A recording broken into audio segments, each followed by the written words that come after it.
En couverture de notre numéro de novembre, vous pouvez voir une photo prise en Syrie par le reporter Anthony Lalican.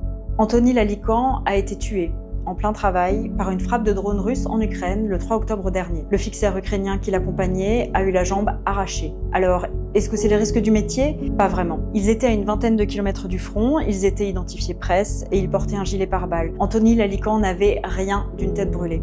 Plusieurs confrères ont souligné qu'il était aguerri, qu'il savait analyser et comprendre les terrains où il travaillait. D'ailleurs, une enquête est ouverte pour crime de guerre. Depuis le début de la guerre en Ukraine, 14 journalistes sont morts là-bas. À Gaza, au moins 210 journalistes palestiniens ont été tués depuis 2022. Ce qu'il faut comprendre, c'est que sur ces terrains, les journalistes sont devenus des cibles. D'une manière générale, comme le rapporte l'ONG Reporters sans frontières, les attaques en tout genre contre les professionnels des médias se multiplient.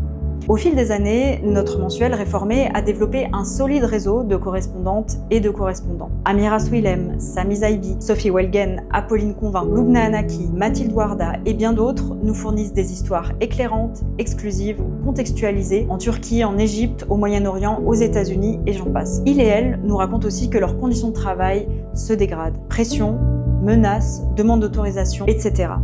Leur travail, c'est de rapporter des faits. On en a énormément besoin à une époque où une certaine post-vérité voudrait que les opinions soient aussi valables que les faits. Comme le dit Thibaut Brutin, directeur général de Reporters sans frontières, protéger celles et ceux qui nous informent, c'est protéger la vérité.